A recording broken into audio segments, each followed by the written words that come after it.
Grant Denyer now. It's Grant Denyer. The gold logie this year. Oh my God, it's Grant Denyer. And our mum, Chezzi Denyer. She's really crazy. It's all true.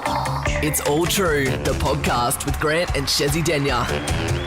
Yeah, look. Got George Sargent joining us as well, hot on the mic. He's just coming back from interviewing Barack Obama or someone important. That's what he does from regional Queensland. How are you, brother? Very, very well, legends. I had a really nice time talking about the farming lifestyle. I felt like I was back at home when we had that chat. Yeah. Good. You should Move be back here. nude more often with a bit of tussock grass just, generously placed over those important regions. That was a I funny really missed story. those days. That was a funny story. That was a funny story, wasn't it? This one today, So, all right. Well, we've covered some ground, guys, in this podcast. We don't mind getting freaky deaky. We don't mind going where others refuse to go.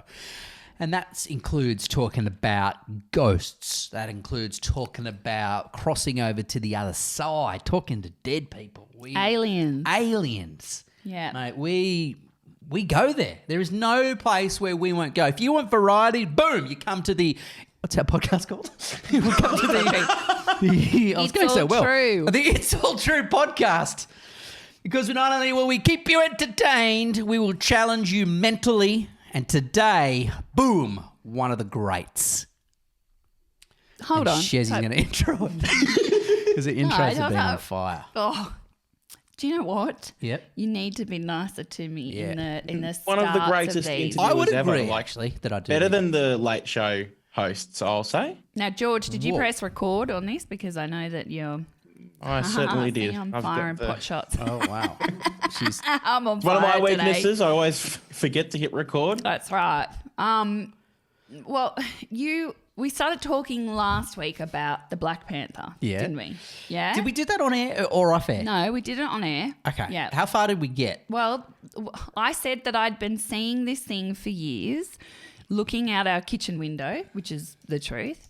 And every time I told you, including one phone call, you were away working, and I said to you, you're not going to believe it, but I am watching a panther walk down our paddock. It's just taken a lamb. And I think my response was, if I remember correctly, you're smoking crack.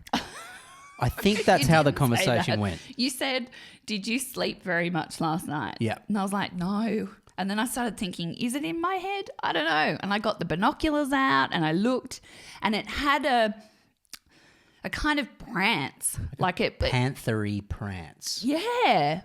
Now, I laughed because once upon a time when I worked at Prime, I did a story on the Lithgow panther. And so I knew that there was a bit of a rumour around that there is a panther that lives in, in these regions. Yeah, the Blue Mountains, both sides, basically. And 'cause people that's why have it's called seen the it. Penrith Panthers, for starters, the football team.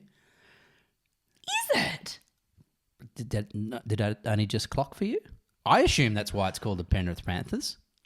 Because of the famous... This is a I did famous not- Australian I did story. not- I did an not urban know myth. that. But that is no longer an urban myth because the facts are in. We've seen it. Yeah, so fast forward a few years, George, me being called crazy, I was sitting at the kitchen table and looked out the window. Grant was sitting there with our friend Adrian, who we have spoken to on the podcast, and Yeah, a responsible member of the community, not Very someone responsible. who, he's a bloke who's in charge of Don't give away his job role important because business in business he land. he wants to be anonymous. And I said, "Oh, the panther's back. Look down the paddock. There's the panther." And Grant was like, "Here we go. Check this out." And they both got up and they had a look, and they were like, First, we had to put rub our their eyes. Canadian clubs down and have a look because we were. Full disclaimer: we were 2 Canadian clubs deep at this point, but only 2. And they were shocked because they saw what I'd been seeing for years. How far away from the house was the panther? It was right down the furthest corner of our block. So we live on a little farm here in Bathurst in the central west of New South Wales. In international listeners, of which there are none, that's in Australia. And We live on We could have 28 aliens acres. listening now. 20, yeah, if they're monitoring all of our chats, yep, they're onto us. They Maybe they're most of our audience. They do not want to probe us at all. Well, George is always up for it. He's an experimental kind of guy. Dummy mid. I'll network with the aliens. So it wasn't the furthest corner of our little 28-acre block, but there was sheep in the paddock, in the paddock. So we had like a reference for size. There were full-grown ewes, female sheep. So we thought, whoa, they're big sheep down there. And I've just seen this black panther jump over the fence like it was nothing, and it was longer and taller than the full-grown sheep that were down there. And had this strange walk, like not like a cat, like it has big feet. I don't know how to describe. Very what that elegant is, but walk. Yeah, and the tail kind of, is long and everything that I'd been saying for years. And they were shocked. So Grant took a video on his phone. It's quite grainy, but I'll send it to you and we'll pop it up on. Okay, so that strengthens our case. For any of you doubters out there going, what are you guys smoking? No, we actually got We don't smoke. footage. We got it's grainy. Yes, it's zoomed in times 10 on my iPhone 9. But it's a shot of it. It's a little video of it jumping over the fence by memory. Can't remember. I'll send it to you, mate. It's unbelievable. So Not only that, remember we went down there to go to the point where we saw it, and there was this giant wombat hole with all these paw prints around it. These paw prints were bigger than my hand. We got photos with our feet next to it and our hands next to these paw prints, enormous, right? And so not a domestic cat at all, because it's the size of my hand or bigger. And there was a dead carcass inside the wombat hole, like a sheep's bone, like a sheep's hip, right? Wombats don't eat meat. Nah. They are, what's the opposite of carnivore? Herbivore. They're herbivores. Right? So what dragged the meat into the old wombat hole and left all those footprints? Like, whoa. So this is what we're stacking up the evidence here. Exactly. So we put some cameras up to try and catch it. Military style, like motion sensing infrared military cameras. Because to Strap them get to your trays. get a photo or some video footage of this panther, Game changer. Yeah, it is. And We're talking front page of National Geographic, brother. If we get that shot, What we want. that's what I'm we going want. for. And so we set up. Are panthers an actual animal? What? What? Panthers, Yeah. What? Is it They're an not actual mythical. animal? Yes. Yeah, Yes. it's an actual. Have you ever been to a friggin' zoo? It's an I haven't. I'm not actual very. animal. He I'm hasn't not been Steve to a zoo. Irwin. Clearly not. Thank God No. we won't make No, you wrestle it. they're No, an they African. are. They're legit. African-based animal. I have to Google it And now. what they can't like? Why can't they live in Australia? It's why it's can't like a they black be? leopard. It's like an all black version of I guess like a leopard or it's the big cat. It's a big cat group, so it's in there with tigers and lions and stuff, right? And there's sightings A of black this thing. It's Yeah. a colour variant of the leopard and Whoa. the jaguar. There you go, and the jaguar. All right, so, but see, they're not obviously domestic to Australia, right? So No. I can hear everyone saying, well, what the frig is one of them doing in Australia if indeed you saw it? Well, here's the mythology. Or should we get our expert to tell us? Well, hold on. If you look up Lithgow panther, Yep. this is hilarious. Grant's face comes up on Wikipedia. Yeah. And- I've got whiskers drawn on my lips. no, like, look.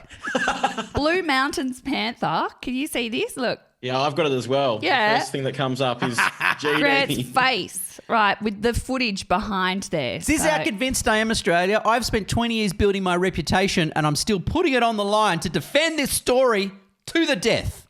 Yeah, so, look, all right. Has it got a photo I don't know what it's in the got. story? It's like, Yeah, so That's not my photo, that one, but that's a good photo. okay. well, they've put that. What do you reckon that looks like, George? To you? Well, he I know doesn't you've know. never heard of a panther. Very large cat. Don't you undersell it? It's big. It's very big. It is So big. it's actually a real thing, but there's people who've seen this black panther, this Blue Mountains panther, Yep.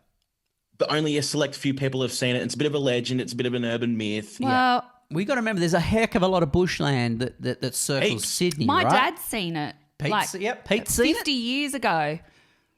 And there's other people that... So Grant put the photo up on Instagram, I think, years ago. Yeah. On the video. And said, we've got the Black Panther and we had... The responses weren't great, I'll be honest. They were Some of the responses were a pretty bit... savage. Yeah. But you know what? They're Crazy. closed-minded people. But there's a lot of people who have genuinely seen something that they can't explain. Like I've seen lots of feral cats. This is much bigger than a feral cat.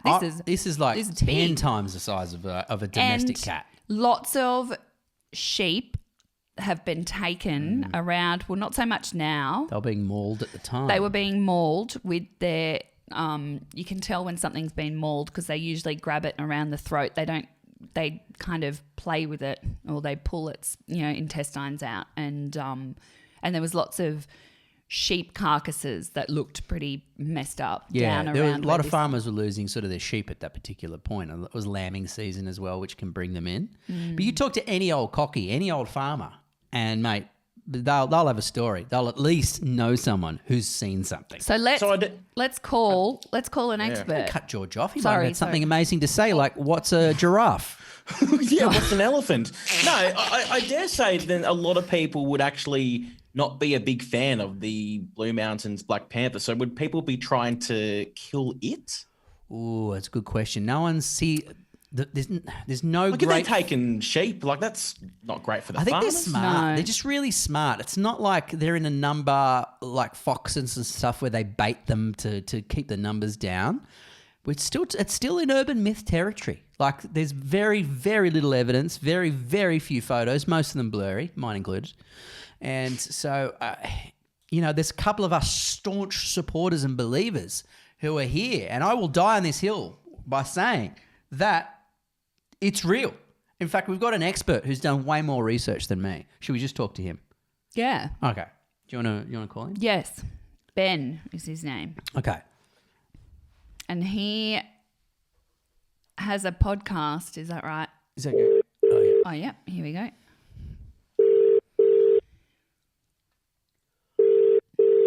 This guy's the source. He knows everything. Except how to answer a phone. Oh, g'day, you've called Ben from Dingbats. If you'd like a board repaired, please send through some clear pictures and I'll send you a quote and turn over Send time. through some pictures. It'd be a dick pic. Oh, don't. Australia's Just hung Missing up. Panther Podcast. Yes, I'll have to call him again. His name's Ben Bede. Yeah. Australia's Missing Panther Podcast is the platform, and that's Okay, his he podcast. said, "I'm where he does here, all the sorry." research. Okay, so we'll go again. Yep. Here we go. Oh, I've got goosebumps now. Hello. Yes. G'day, Ben. It's Carl Stefanovic from the Today Show. How you going? You sound exactly like him, too. How are you, mate? Nice try. Yeah, I'm well, thanks, mate. How are you? Yeah, really good. We're on our podcast. We're recording. We're in the midst of our podcast. We're giving you a huge pump up. We've told them that you really? have your own podcast, which is called Australia's Missing Panther Podcast. That's right, isn't it? Fantastic. Thank you for that. Yes, that's right, yeah. So we've set it up. I've told everybody what I've seen, but Which is what I had seen for years, can I just say, Ben? that's true. And I didn't believe her. Grant was a disbeliever, I was. a dismisser. Until I saw it with my very own eyes, mate. And I know that I've been on your podcast and we've spoken about this, so you know my story. But exactly. back me up, brother. This is real, isn't it? The Panther is a thing. It's not a myth. It's an actual thing. I've seen it. Yeah. And haters get Absolutely. stuffed. Oh, yeah, I'm on board with all that. No, you're absolutely right. It's real. I guess it's one of those things. It's easy to dismiss because it sounds a bit weird, a bit silly. I guess like most people that watch those 5-minute headlines on the news or whatever that crack a little bit of a joke about it, it's sort of easy to dismiss. But I guess my whole podcast, sorry, I'm just walking up the stairs, if that's all right, to get away. I live near an airport. Right. And it gets very loud. Oh, good. Sorry about that. I thought you might have been running away from the Panther. It was on your heels. Oh, that'd be great. But look, yeah, it is. It is one of those easy things to sort of dismiss and laugh at and poke fun at. But what I always say to people, it's not a ghost. We're not talking about Bigfoot or anything that, people haven't actually seen. True. We're just talking about a cat that may or may not have got out from a circus or the US mascot theory and happened to get on the loose in the Australian bush. I mean, it's not too hard to believe. And I guess when you dig a little bit deeper, and actually hear out some of these stories, you can see that it's quite possible, quite plausible, and I guess it all comes down to believing all the anecdotal sort of evidence that's out there. Let's go to the first thing. How on earth look? George didn't know what a panther was 3 minutes ago, so we've got some territory to cover here. That's right. But how on earth is a George. bloody panther doing in Australia? You believe there are two theories. Walk us through them. Yep.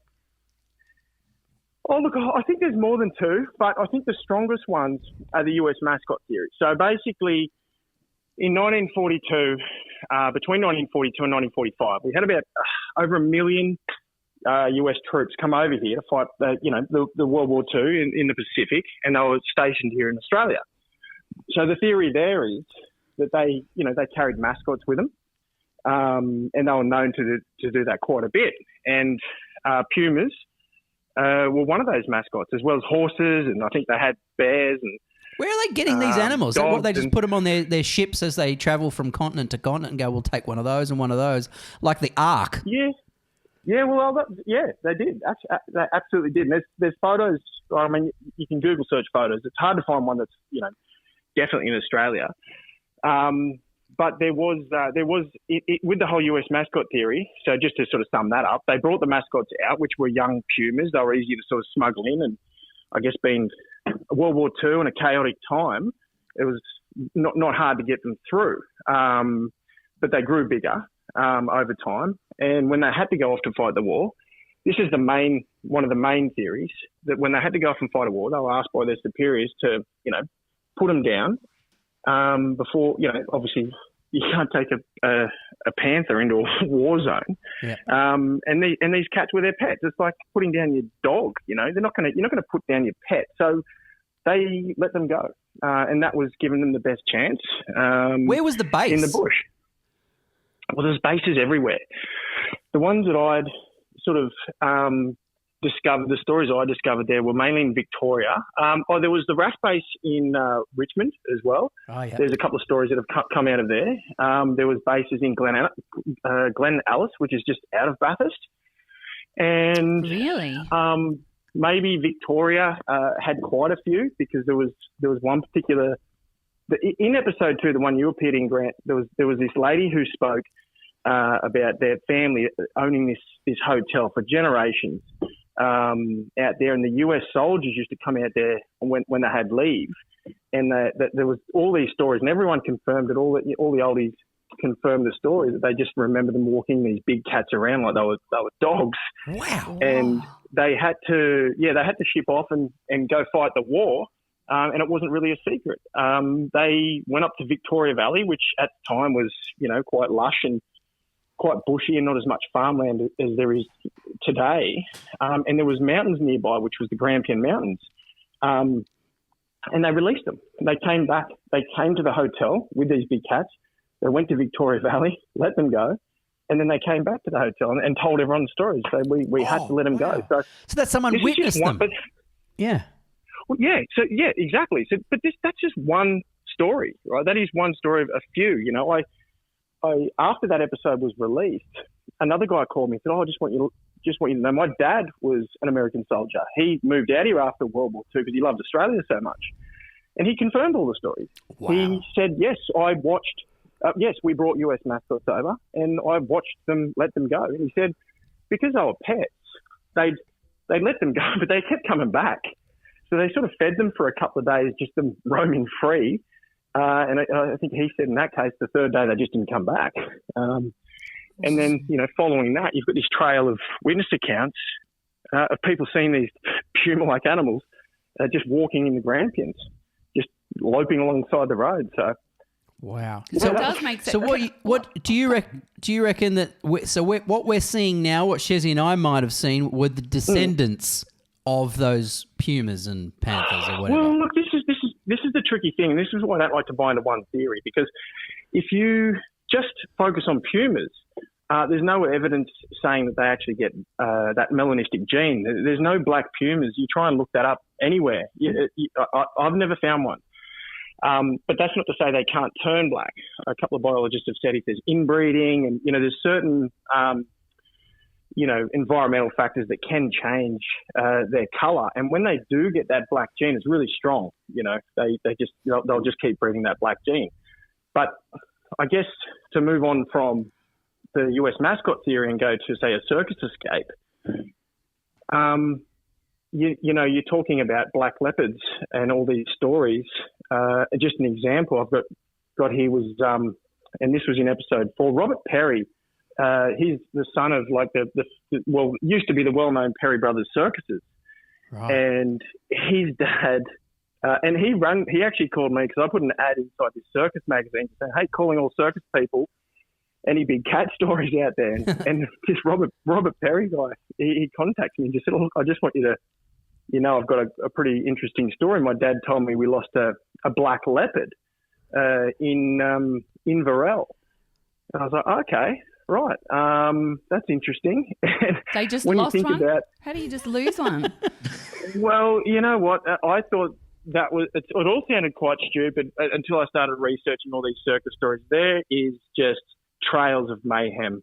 And it's like they're just old school carnies, probably underpaid. A lot of them were drunk at the wheel. Yeah. And there is a lot of stories about circus trucks crashing. It was just happening all the time. You'd think, if it happened these days, it'd be all over the news. But but back then it was just pretty common. Yeah, occurrence. and they're easy to find on Trove, newspaper clippings and stuff like that. It was just literally a dog's breakfast in the zoo industry. So stuff was getting out everywhere. Monkeys. I think with the big cats, it's kind of something you wouldn't. If a big cat goes on the loose, it's not something you really want to claim because there's a chance it's going to take someone out, and then you're liable for it. Yeah. So you can see that if those big cats got out, you'd shut up about it. But I don't know. I was in the back of the truck this morning when I saw it. Now it's gone. Yeah, exactly. Yeah, my fault, guys. But Robert Perry, because I guess time has passed, he was quite happy to say, yeah, look, my dad told me we lost a big cat in Inverell. And then when you think about it, this was at a time where this Emmaville panther started popping up too, right? So the town of Emmaville is only like 50 k's or so from Inverell as the crow flies. Whoa. And, for no reason at all, you get these really credible farmers. And that's the one thing that sort of, keeps me interested in the story. These farmers, they've just got nothing to gain by just making up these stories. No, they're not traditionally liars. You're right. They're very humble people. They're more shy. Absolutely. They're not big noters. You know what I mean? Integrity means a lot to these guys. Like they're speaking out. Like they're really, they could embarrass themselves. They genuinely believe it. Yeah, especially in those small towns too. If you get, as soon as you say something like that, you become Panther guy, right? Never looking and pointing at you. It's not. Oh, it's not Grant. in their best interest You look up the Blue Mountains Panther. Thanks and to his face pops up on. Thanks to your bloody podcast, everyone thinks I'm nuts. No, that's probably Sorry also. about that. Hey, Benny, whereabouts are these panthers living? Whereabouts are they? Why can't we find them? Why can't we just sort of look them more regularly? So that's the $1 million question, isn't it? And I think that's what makes people like, me and Grant and anyone else, Chezzi, whoever thinks they've seen it or, look crazy because you can never find them. But the only thing I can put it down to is, I've tried to sort of, stay as neutral as possible on this and go, look, is this a possibility? Is this not? Like, are we all crazy? Is this just something people want to believe? But the more biologists I speak to and people, experts in these, big cat industries, they're just very secretive animals. So I guess the comparison would be, I just spoke to a lady named Lynn Hancock. She lives in Vancouver Island where they've got, I'm not sure what the population is, but it's a large population, something like 800 in a small sort of area. So you would think you'd be able to find them. But because they know they're there, you've got all these biologists and people trying to study them, actively pursuing them, actively looking for them, putting cameras out. And they can go years without finding one. Wow. And that's sort of all I can put it down to. So I guess if you... Is that because you reckon they're an apex predator and they're very used to being camouflaged, and because they're such good hunters, they're very good at hiding. And look, we got a shit ton of bushland, here in Australia. So there's plenty of places for them to hide. Yeah, massive country. And the Blue Mountains, like, think about the Wallamai pine. Like, it was there for years. And not that I would know what it was if I stumbled across it, to be honest. I'd know what a panther was. But it was sitting there for, obviously millions of years. And it just got discovered in 96 or something like that. Good point. It was big noise. So, you've got these deep, deep areas of the Blue Mountains National Park. So if a tree that's just sitting there, not moving and not trying to get away is not being found, obviously you can, it's sort of an example of the remoteness of those areas. So if a big cat, which, its senses are heightened, you can smell people coming miles away, you can hear them, like they're built for the bush, they're an apex predator. If they don't want to be found, they won't be. And, a lot of biologists have said to me, look, if you see one, it's a very chance encounter. They're always aware of your presence. Yeah, I guess, was that George that asked that question? I think it was George. He's got another one. What's that, sorry? He's got another one too. I can see him. He's busting. Yeah, Ben, I was just going to ask. So I think the common misconception is that, like before hearing this, I thought there was only one Black Panther out there, but there could be more out there. So has there ever been sightings where there are like two together or a cluster? Have there been sightings like that? Not so much two together. I mean, they're pretty territorial, and they only really stick together when they've got a mate. Now, I'm not an expert on this at all. I've just sort of picked up bits and pieces of information on the way because they're the same questions I ask all the biologists. There has been accounts of people claiming that they've seen a mother with cubs on the Putty Road, that little back way that goes to Singleton on the other side of the Blue Mountains for you guys. Yeah. Yep. There was a panther, a big black cat, size of a dog and two cubs. I've heard that story a couple of times in the Blue Mountains. Wow. I've also heard it down in Victoria in the Otways, but not necessarily two big cats together. I've never heard of anything like that. No, look, and that's the other thing too.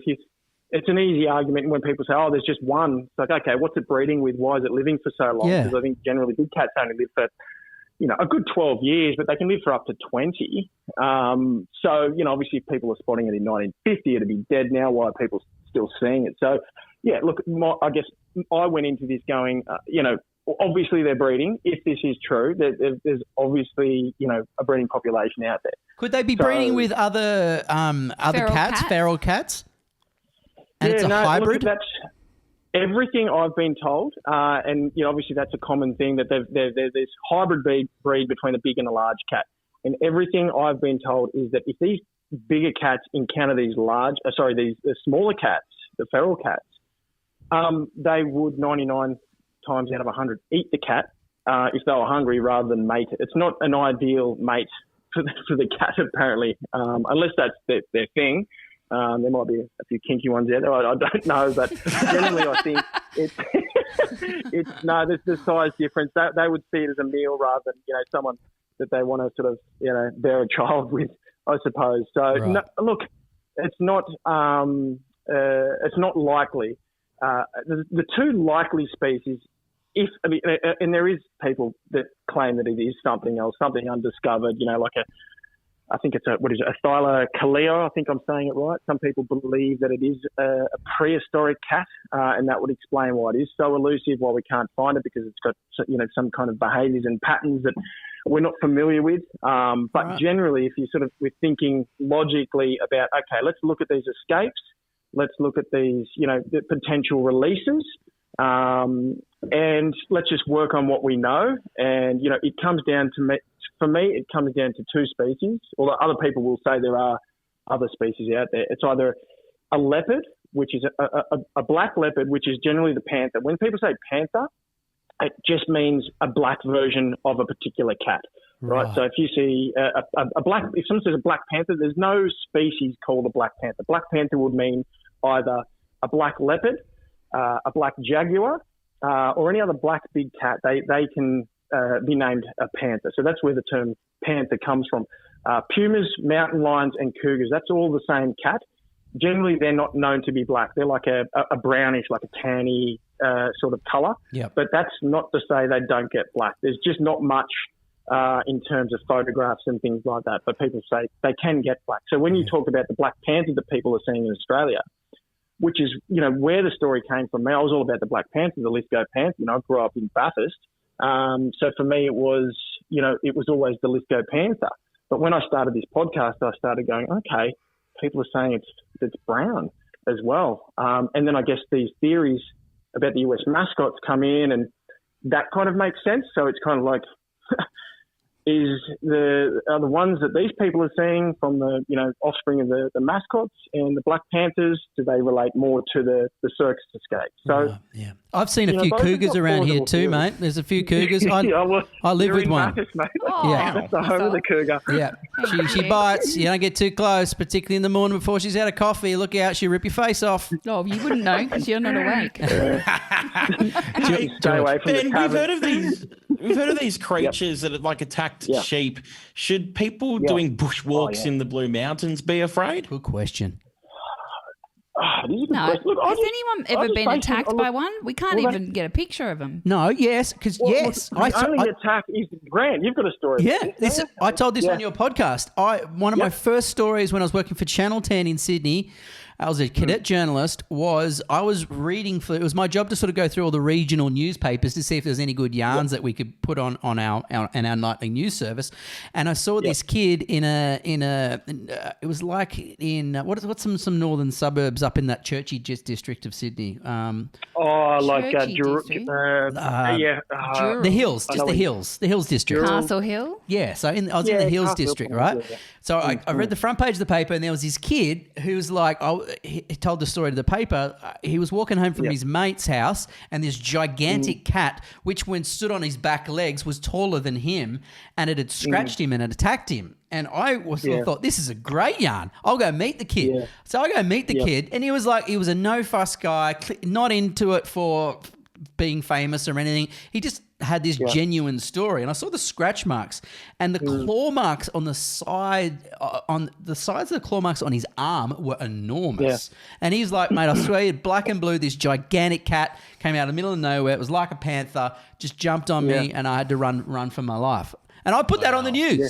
That was like in 2000 and, I don't know, 3, 4, somewhere there. Yeah, I tried to track him down. I didn't have any success. I wanted to speak to him, but he's now dead. He's been eaten. He got attacked again. From Australia. He went to his mate's house a second time. That was his mistake. You actually just reminded me while we're on attack.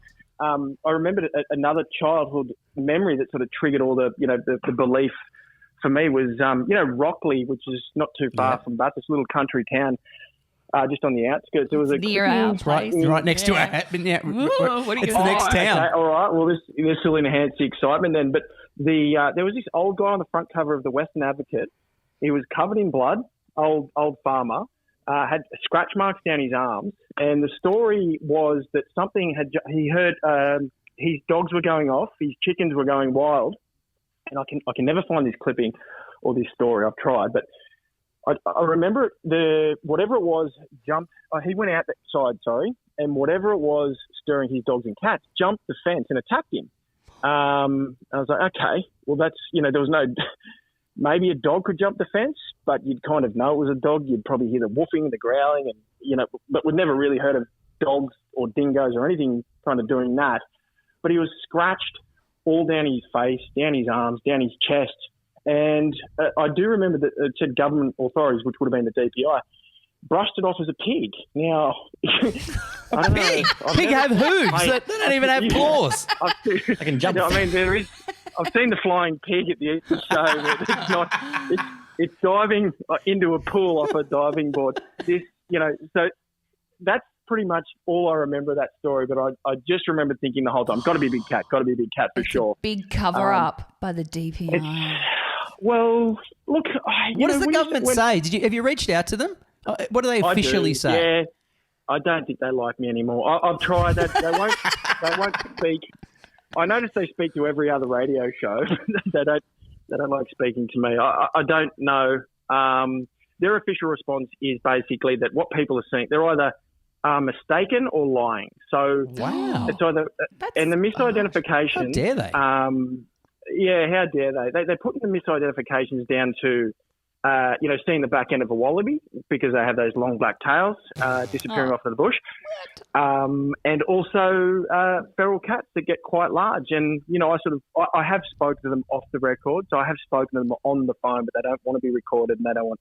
It's not an official, I guess, response, but They just say most people are mistaken, and these sightings that I put to them and say, look, what about these people that have seen it for 10 minutes walking alongside the car, alongside the road, and that's happened a few times.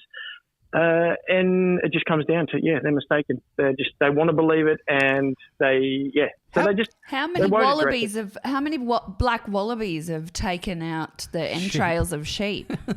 well, that's the other thing. Well, it could be the pig. Look, and that's the sort of thing. Stock kills is pretty solid evidence, and that's where a lot of the farmers came forward, especially in a place down in Victoria, the Gippsland Way. There's one particular farm. This is the one I remember. It's one particular farm had about 400 sheep killed in over a year. But they weren't just killed. They were killed by something they couldn't work it out. And apparently, if dogs are doing the same amount of killing, they know straight away because they're easy to find.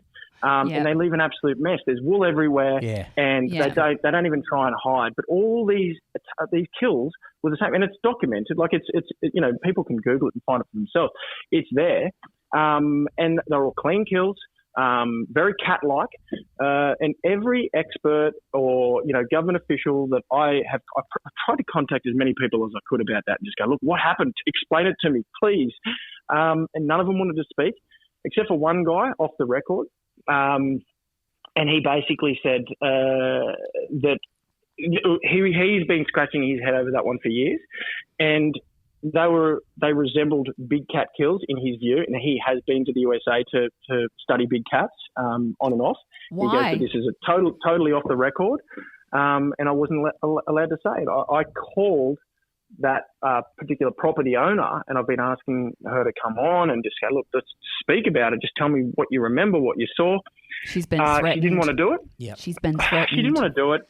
Well, she's in a small community. She's got family there, and I think she got, she was involved in a lot of, public ridicule, and so there's no benefit. I'm not paying people to come on the podcast. There's no real benefit for her to come forward. But what I did do is start poking around on neighbouring properties, and I thought, well, if something's attacking all these sheep, they're not just picking a fence line and going, guys, we're just doing this property, That's a good point. He's a good bloke next door, we won't touch him. So I found a couple of other farmers in surrounding properties, and I just said, look, what's going on? What happened down there? What's your take on this? And I found three guys. Two of them were happy to come on the podcast. One of them wasn't. But three surrounding this Jack Smith Lake area who said, yeah, it's true. And a couple of them had seen a big cat explained what they saw. And they were experiencing stock kills. They were losing sheep. It was unusual. They'd never thought about it before, and they were also skeptics that changed their mind after they witnessed their own farms getting torn up by this sort of mystery predator. So that one was interesting. And the other attachment to that is the government did get involved. The DPI, the FBI. Did the FBI get involved as well? Were there people tailing you in black cars? There will be after this episode. Well, they had a full-scale panther hunt in a helicopter all day, and they were using heat-sensing equipment trying to track them down. That's how, mysterious it was even to them. So they wanted to work out what it was. They didn't find anything, unfortunately. But the guy that worked for the government, who I'm hoping retires one day and comes in the podcast and spills the beans, but I won't get ahead of myself. He spoke to me and said he has also seen big cats himself, and that's coming from a government official, very reputable guy, been in the industry for years, very well respected. Good job, good timing. Thank you, brother. Look, those things keep me interested. God, I can see why. I'm riveted. Ben, I want to know. We're all fighting to ask you questions. Okay, so shoot away. I'm going first. Shut up, everyone! Shut up! Shut up, everyone! Hands up. Now I forgot my question. Hang on, no. Sorry. Okay, so we know feral cats are a real thing. How big can a feral cat get versus the size of the thing that we've seen? If there's a panther out there, what's the difference between the biggest cat and a panther? Yep. Or puma? Yeah, look, that's a question I commonly ask. But look, they get big, but I think the largest recorded one I mean, it doesn't hit 20 kilos. It floats around 7, 8, 8, which is a huge bloody cat. Like it's a fat domestic cat. But if you're talking, let's just say there is an 18 kilo cat out there, which is massive, by the way. Where are the bodies of these cats? You know, there's meant to be millions of these cats out there. Yeah, you're right. You know, what I've been told is by biologists is that people think they tend to grow bigger. You know, like I guess fish in the tank theory. You know, they're restricted, I guess, to their. Actually, that's probably a shit theory. Let's scrap that. Can we delete that? I don't know where I was going with that. But It's deleted. I had something. It was good. But look, it was. You know, the cats tend to scale down when they go in the bush. So a domestic cat, if it gets on the loose, it tends to thin out and get smaller because their prey is mice and birds. They need to be faster, nimble, and to get these things. And then to go to the next level of prey, they would need to grow. So I'm not saying that feral cats don't get big. I know they get big, but you know, if we're talking a few cats roaming out there that happen to be breeding compared to millions and millions of feral cats, which we know are out there, where are all these big feral cats? Why aren't people shooting them? Why aren't they bringing the bodies in? I think the thing I saw, Ben, was I reckon it was between 5 and 10 times bigger than a domestic cat. Its back was taller than a full-grown sheep. Like that's the size and scale. So I don't know what that would be in weight. It was taking lambs. I'd been watching it for ages, taking lambs into the thick blackberry bushes. Yeah, into that lair.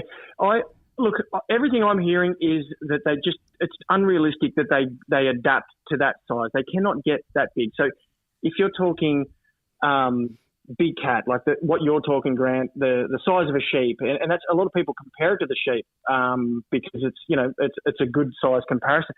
If you're talking about a cat at that size, it's not a feral cat anymore. It's something different. Yeah. So you're talking in the big cat range. It's a black wallaby. It's not a black wallaby. Yeah, they're real violent. Ridiculous.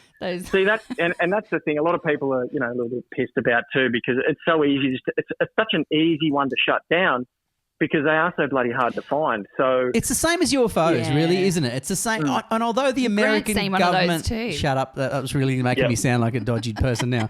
But the US government is now coming out and they've now said there's 200 individual recorded sightings that they now say are legit, right? So, and this just kind of feels like UFOs were in the 80s and 90s. You know, if you said you saw something, everyone's like, "You are crazy." And this has kind of got a little bit of that about it. How do you go with the ridicule? Like people would have said some pretty crazy stuff about you. Yeah, it's a good question. Because I'm just a regular guy. It's to sort of come forward with this was a bit of it was a big step for me because I was just like, once you're out there, you're out there. And this is the sort of first thing I'm really sort of dangling myself out there. But I'm so passionate about the story. I just love it so much. And I was genuinely curious. It's hard to get out. Genuinely curious about finding out more. And I guess the podcast was probably the best thing because, I could call people and record with their permission. And so, I knew it was going to be putting myself in the public domain. And to be honest, at first, I did give a shit. I was watching comments and, on advertisements and getting, angry and embarrassed and, building up inside about all this ridicule. Like, who is this idiot? Another effing crazy. And that sort of a few radio interviews followed up and I got used to the same questions being asked and, I'd be going into those things super nervous and unprepared, just looking absolutely stupid and feeling just stupid coming out of it going, I should have said this, I should have said that. That would have got them. But I think it's that going through that has got me to the point where ridicule away. I absolutely do not care. Am I allowed to swear on your show? Yeah. I do not give a shit. Like it's gotten, and I've got 2 young kids now. They're more important. One day they might look back on this and just go, "Oh, Dad was brave enough to put himself out there," and things like that motivate me. But now I just don't care. If someone, an absolute critic, wants to call and ask the questions, go for it because I feel like I've done a genuine investigation and not biased. and given everyone a chance to speak, and that's both critics and believers, I guess you could say. But yeah, I think if I'd done it differently and just went in with blinkers on and just, let's just throw stuff out there that's all, Panthers, and let's all just believe, I'd probably be a bit more insecure about it. But I think I've done a genuine job, and I'm still coming out the other side, believing there's something out there. When you speak to these farmers over the phone and, they just say, look, I've got no reason to come forward, and, this is a big step for me, and you can tell they're nervous and their voices are shaky, and I'm just here like, Ben, I don't care what you think of me after this, but I'm just telling you what I saw, okay? And there's, I'm not paying them. You're talking sort of, a couple, a dozen? It must be. How many witness? It must be hundreds, because I know how many emails we've got after you spoke out. Oh, it's hundreds. I've done quite a few hundred interviews since 2 years ago. It was just a ripple effect, and it all started from putting one ad in the Lithgow Mercury and getting a couple of hits, and then I was able to get episode 1 off the ground, and releasing the episode, or the first episode was another big thing, because people could listen and go, oh, this guy's not a dick. He's not taking the piss out of us. We'll be the judge of that, mate. He's actually going to be doing a genuine thing. So that brought more people out. That was just a ripple effect. And then just contacting regional newspapers as well. And it got to the point where I was just like getting emails all the time. Yes, I'm happy to go on the podcast. I've got a story here. Wow. So I've got hundreds of interviews. What are you going to move on to next, mate? Bigfoot? No, hold on. Before you finish that, you were talking about a DPI guy, or whatever the equivalent is in Victoria. So that's Department of Primary Industries, for those who don't know. You said that he had been over to the States to study big cats. Two different guys. Right, okay. One of them was an investigator who was contracted by the DPI to go out and investigate those 400 sheep that were killed. He had big cat experience, but obviously he was a bit reserved in saying everything I see out here looks like that of a big cat kill. So obviously that didn't go through, and he was obviously getting paid and getting jobs from the government, and not in his best interest to sort of come out and go, hey guys, big cat, we've got a big cat over here, because that's him, done. Yeah. And as far as I know, he's still currently employed. The other guy is, I don't want to give too much away, but inside, and he's seen it, or claims to have seen it 6 times, and he's claimed to have seen 4 black ones and 2 fawn. Sorry, what's the tanny sort of tanny colour, the brownish one. Right. So that's over close to a 50-year career in the DPI and being out in the bush. And that story is public. It's in episode 3, Stock Kills. Yeah, right. And speaking of stock kill, when you're saying when we were losing sheep in our area, there's a distinct difference between the dog and the cat kills, because the dog kills are quite messy. Like you said, there were. We had some dog kills as well on a neighbouring property. Oh, yeah. And the wool is everywhere. They're not efficient killers at all. Like they're ripped apart. They ripped legs open. And it's a slow death. But the ones that were like sitting in the paddock that we went down to inspect, they had been like one of them just had its throat looked like it had been cut, and then the stomach had just been, they'd just gone straight in through a hole. Like very precise. Yeah, wow. And really neat. Yeah, that's a very big cat. Yeah. Very, very big cat. Yeah. And look, that stuff has, a lot of people have sort of come out. Like there was a guy in the Blue Mountains. They did a report, I think it was 2003, and they contracted a biologist because he had, 25 years experience in Asia working with big cats and all sorts of other animals. He was a bit of a guru. So they got him out to Richmond to, find out what are the people seeing? What are all these witness accounts? Can you have a little look at that? And in the end, he was under the belief that he was contracted to debunk it, and essentially probably was. But when he saw everything that was put before him, the witness accounts mixed with the kills, and I think there was a goat in a tree from memory. He said it's got all the trimmings. I think that was the story that I did for Prime. Oh, maybe. Yeah, possibly. Maybe. A goat found up a tree? Yeah. A goat found in a tree, and when they brought it down and did an autopsy, a district veterinarian went over it, and he's done thousands of autopsies on goats and sheep in his time, and he said it didn't resemble anything native in the Australian bush. He said, if I had to put it down to something, and he also had an interest in leopards because he used to travel to Africa to go over and see them. He was obsessed with them, so he knows his stuff. And this is so you've got one biologist saying, yes, resembles a black leopard. They pass on the same animal, the goat, to this district veterinarian. This is all in episode 5, the Hawkesbury Files. This district vet said, look, it resembled a big cat kill from the scratch marks and the puncture wounds and the way it was bitten, the way it was killed. And he's so going back to the guy, Johannes Bauer, his name is. He's publicly named in my podcast as well. He was contracted by the government to debunk the theory. His little report, which I also have on my website, basically said, I have reason to believe that this is the work of a leopard. Wow. And that didn't go in the official 2008 report. You probably remember it was on the news, sort of big news that they'll bring out this big cat report in 2008. He didn't even get a mention. It wasn't even.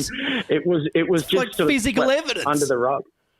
Well, and it's written by experts, because in the DPI they don't have exotic wildlife experts, or they might have people that have an interest in it, but they usually contract that out to people that have more experience than them, that have been in the field and worked with big cats. And that's where Johannes Bauer came in. And district veterinarian Keith Hart, who's also from the Blue Mountains, came along and autopsied a couple of the goats that were brought in, and said exactly the same thing. This is the work. He couldn't specify black leopard because he was basing it on scratch marks and bite marks. So he said it resembles big cat kill. So you got these two experts that were just totally ignored, and that 2008 report was just rubbish. You sort of open that up from the first page, you could just tell just from the wording that they just wanted to sweep it under the rug and move on. So it's just, they're rubbish reports. They're just nothing. It's just government's ticking a box, not wanting to deal with it, not wanting any responsibility, because as soon as they say yay, obviously they've got to act on that and allocate resources, spend lots of money, and, probably in their eyes, it could be the embarrassment of a wild goose chase in there. Who knows? But they can't even control their wild dogs, which they do acknowledge that there are, and pigs. So yep. Yeah, and forgive exactly. me if this is a really silly question and I haven't been listening, but have you actually seen the panther? Have you seen it with your own eye? Well, yeah. So this is what triggered my story. I'll try not to drag it out, but look, it's possible. My story came from when I was a 13-year-old kid in Bathurst, right? We used to go. We used to just walk, and we lived in Kelso, and there wasn't as much development as there is now. But we used to look from our back porch and just point somewhere and go, okay, that's where we're going today. As kids, we'd get in our camos, and on this day we wanted to walk to this hay shed, which was probably about 5 k's way off in the distance. And in that little bushwalk, we discovered this really cool place where we just ended up hanging out all the time. It was like this gully in the middle of just dry paddocks, but it was filled with big green willow trees, and there was like a little trickling stream there. And anyway, long story short, we used to climb this tree, and I saw this duck fly to this hollow one time, and I thought, I've got to climb up and check out the nest and see it's got some babies in there and stuff, as you do as kids. And I went up there, and there was some duck eggs in there. So we used to keep an eye on those eggs. We used to walk back there every afternoon after school and go check to see if the eggs had hatched. And then one day, and this is the one thing that triggered me, though this is probably the thing that triggered me, is I found these 3 things, small newborn creatures in this duck's hollow. The eggs weren't there anymore. There was 3 unusual creatures, which when I first saw, I just thought, they kind of look like feral cats, but they were just a bit bigger and weird, all the same colour. Their eyes were still a little bit closed. So I pulled them out when I finally built up the courage to stick my hand in there, and we took them home. There was 3 of them, and they were all grey.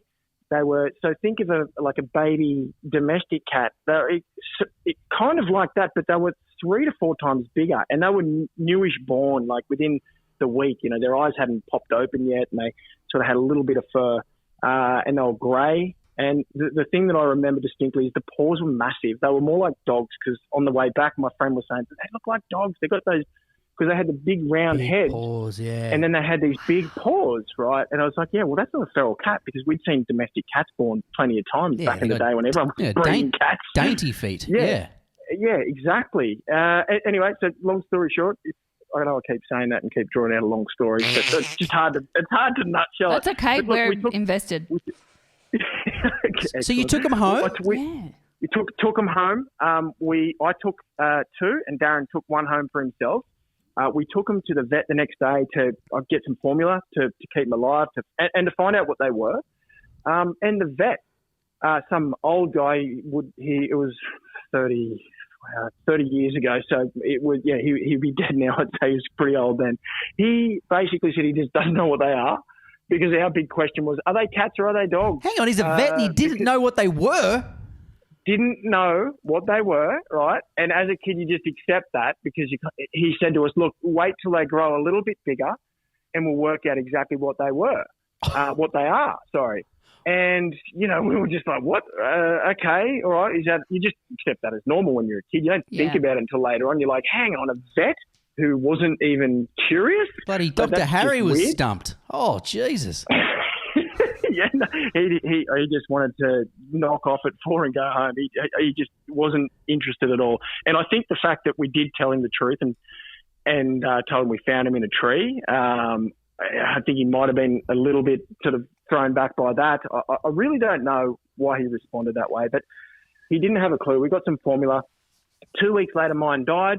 Mum threw them in the bin before I got home, because she knew I'd be upset. And Darren's lasted about maybe a week or 2 longer than mine, and his one's eyes actually popped, and it first started developing like a blackish sort of coat, and they looked exactly the same, and they were obviously a feline, but still just didn't really know what they were. It was a bit wobbly on the feet, his one, and so I think that's basically the end of the childhood experience. But at that time, we didn't really know about black panthers, or never really heard the story. We're 13 years old. What did your parents think?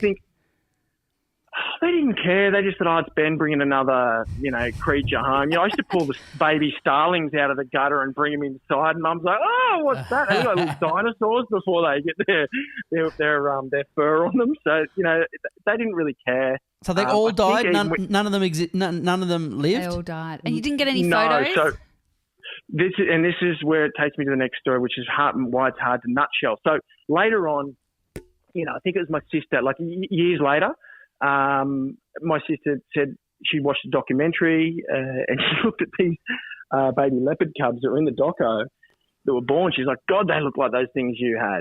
I was like, okay. So I watched this doco and I'm just like, oh, shit, my memory as a child compared to the documentary footage I was watching, I just couldn't differentiate. I was just like, whoa. And that sparked something in me. I called National Parks and Wildlife. I don't know why. I just thought I'll call someone who works in the bush that, that they might be able to lead me the right way. And I told them the story, and then they put me onto the DPI. And this is all about, 25, 30 years ago now. And he was very interested. The guy I spoke to was very interested. And I told him the whole story. I said, look, this is what happened. And, I saw these things in the doco. We don't have the bodies anymore. Although my friend buried his in his backyard down in Kelso, there's a chance it might still be there with all these other pets that he buried there, like cockatoos and, dogs and cats and stuff. So to be among a plethora of other bones. But it didn't worry him. He was interested in getting some funding together to dig it up. And he asked me if I had any photos. And I had to ask my friend, Darren. I was weird to get these photos. I think we took them on a quick snap. Can't remember those little things you get from the supermarket, the Kodak throwaways. We got some photos. He had one. There was 2 photos. One was too blurry. The other one was from a fair way away, but you could still make out its shape, its head, its paws, and it's just unusual sort of black sort of fur. And I sent them away to him. And then, after a bit of back and forth, he couldn't get funding to do this forensic search in my friend's backyard.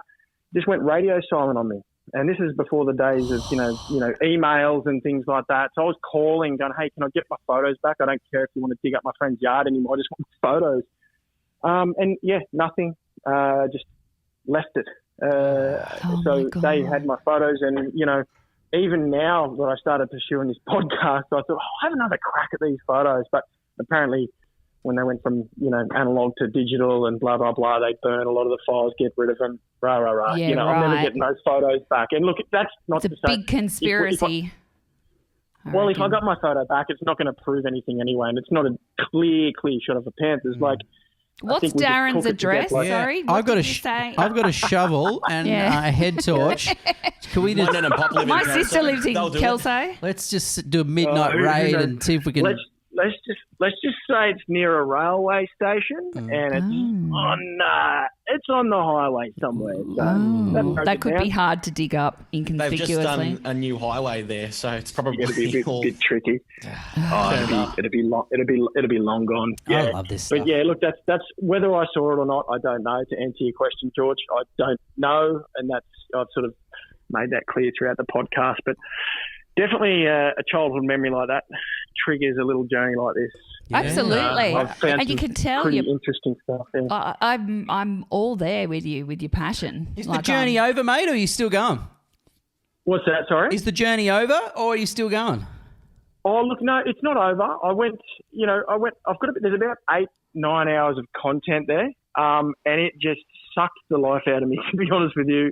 I obsessed over it, and it was at the time, my kids were really young, and I was sort of having, a little bit more time on my hands when they went to bed. So I just obsessed over it. And it just got to the point where 2 years flew by pretty quick. And now I've still got interviews. I'm still editing an episode now. But it's just slowed down quite a lot. Just because, I just want to be a dad and enjoy my kids' time. I'm not getting paid for it. It's just a hobby. I'm just trying to enjoy it. But, I've addressed pretty much, all the main states like New South Wales, Victoria. There was a double episode in Victoria. And Western Australia has a lot of stuff over there as well. And they, in the early days, they were sort of mainly seeing the pumas, believe it or not, the brown ones. But there's also large black cats being spotted over there as well. But look, can I just quickly? The one thing I did want to touch on, Grant, I don't know if I spoke to you about this on the podcast. Was the other theory was you've got these two ones: the US mascot theory and the circus and zoo theory. The other one that sort of came up in my research was the exotic wildlife trade. It's up until up until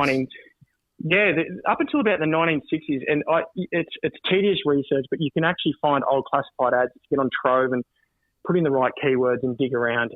They're there, but there is clear sales of, private sales of big cats. I put a couple on my Instagram so people can see what I found, but was one of them, was there like a document or was there like a receipt for Joe Exotic at all? Like, was there...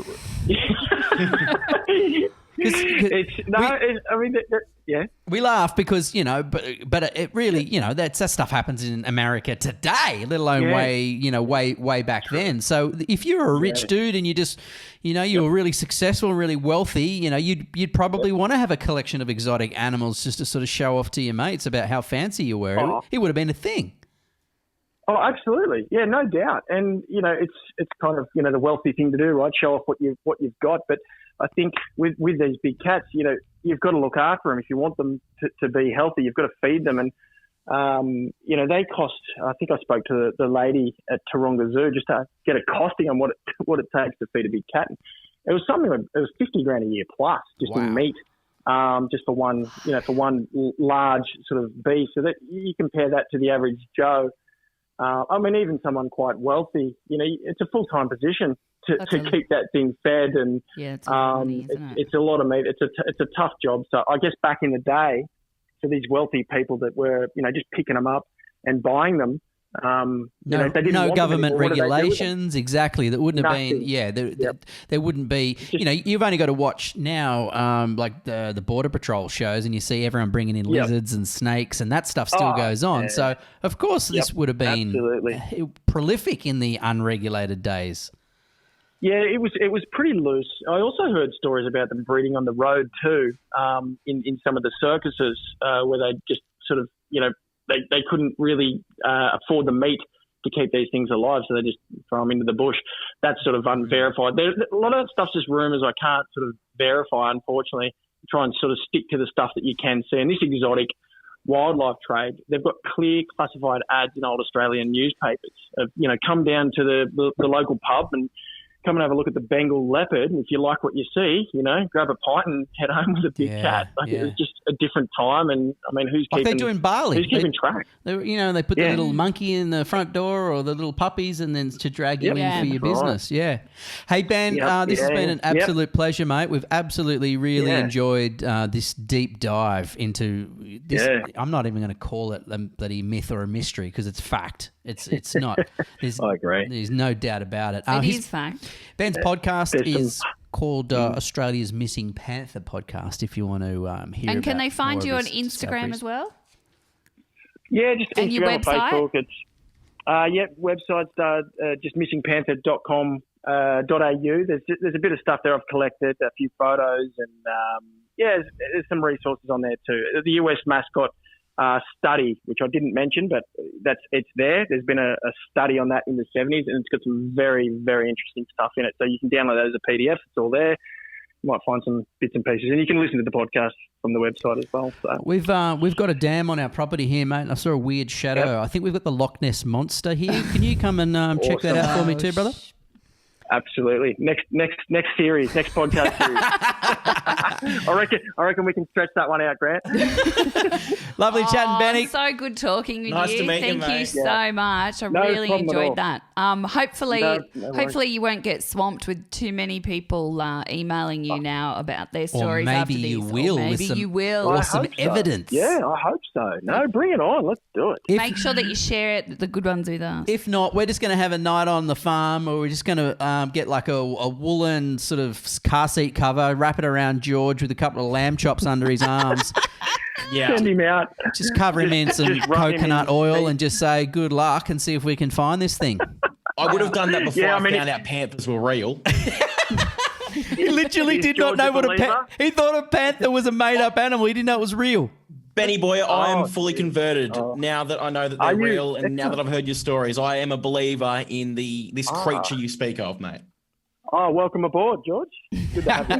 Take care, buddy. We'll talk to you soon, thanks, Ben. Yeah, thanks, guys. Appreciate it. See ya. Bye. Bye. Hey, George, be honest. Oh, my God. For most of that chat there, when we're talking about pumas, did you think we were talking about shoes? Mate, I was thinking that I've actually got a pair of Puma trackies in my bottom drawer. I'm looking at them right now. And I'm like, they're not that rare, mate. They're everywhere. I wear them every weekend. Good story, isn't it? Really good. I want to get some cameras out there, and I think it's a big conspiracy. Well, where we stuffed up. No, I know where we stuffed up. Is we put the cameras out like a year after we saw that. I know that. And so I did say to you that we'd sprayed all the blackberries, so there also wasn't any coverage. Yeah, and I didn't have any real meat to put out to try and catch them with. So we used old Scotch fillet that I defrosted, and it was a bit mank. So look, we were amateurs at the time, but now we're experts. Why would they go for an old rank bit of Scotch fillet when there's juicy sheep next door? George is out there covered in bloody coconut oil. If you going, it's a regular Thursday night for me. If you've seen the panther, email Ben. Tell us. Well, tell him to too. Say, we got He's the one doing all the work. We got a lot of messages last time from people, and I don't think you followed up with any of them, did you? Because you were too busy. But this is good. I want to pursue it more. Yeah. Sorry, I'm taking back enough as it is with the panther stories, but I just saw another orb float across you guys just then. Oh, wow. Like right in between you, there was this I did thing see something doing in a my zigzag. peripheral there. Did you? A zigzag. Yeah. We'll have to watch back in the footage. But I just saw like this zigzagging little spiritual looking thing. Do you reckon I'll ever work again based on the material that we're pumping out this podcast? Like, I'm afraid everyone's just going to go, that guy's GD's crazy. cuckoo. Well, they are saying that. But you know what? You know what? I'm kind of with Ben. Fuck it. Why would we lie? There is a big conspiracy happening here. I'm telling you. Just when he was talking, I've worked at Parliament. I know how these people operate. But what have you got to hide by saying they don't exist if they do? Because public fear. There's a lot of maybe they're things. spies. This is excellent. It's the same with the aliens. Yes. What did they have to lose by, Well, because why would you listen to what the government has to say if there is a higher order or something way more advanced? You can't control the population if the population knows that there are other life forms. I don't think it's that. I just think that they don't want to admit that there is big cats because they don't want the hysteria, and they also are struggling to protect. And plus, also, that farmer who lost 400 sheep too hard to would find. probably be entitled to some kind of payout. Yeah. You know? Are you going to sue the American Army? No, you sue the government because the government own the national parks and they own the places where these things are living. I'm telling you, you don't go up in a chopper with heat-seeking bits and pieces to try and find these things. Yeah, but you don't go up in a chopper for starters because they're noisy, and these things they have dens and lairs, and you're not going to pick up on that. Oh, mate, I need to go and head up some kind of search party for this. This is really okay, fun. I'm out. I'm going to go have a look for one now. Down the paddock. You mind the baby. Where are we going to go to from here? This podcast is just getting so good. It is. We're going to have to change our category, and we're going to have to change the write-up. No, the name still sticks. No, it's but- all true. Yeah, I know, that still applies to all this stuff, whether it be UFOs, ghosts, orbs. Yeah, but it Panthers. says that we're talking about our marriage and about the ins and outs of. You know what? Our marriage isn't that interesting. I'm glad we're doing this stuff. Well, next week The you'll first hear series all was about. pretty interesting, though. We told some stuff. Yeah, well, and I've got a lot more to tell about Grant. Tune in next week. What? I don't know. Oh, you just try. You're I was trying just to do a trying. good tease. Yeah, did you see that? Got you both. I'm hooked. This podcast is all right. Couldn't remember the name of it at the start. hookup. Big complaints revealed next week. I about loved Grant. watching your face in that chat there, George. You were so fascinated. You were so hook, line and sinker too. I was soaking up his passion for it. He was so Same. He's inspiring. believable, isn't he? Loved it. Like and he just doesn't sound like a nutcase. He's not a nutcase. He's No. he's. I really like him. I don't know him, but And he needs to change his saying to long story long. I didn't even notice that. I loved it. But you I'm can going to tell his listen to passion. his whole podcast now. I'm a believer. All right. Thanks for listening, everyone. Thank you. Lovely to have your company Send again. us some reviews if you want. Send and a photos DM. if you've got a panther. Send some DMs to George. Yeah. Yeah. Show me your Black Panther. Whoa! There you go. God, you're going to regret saying that now. Never. No regrets. It's all true. Oh, Love you guys. bye. See ya. It's All True, the podcast with Grant and Chezzi Denya. Bye bye.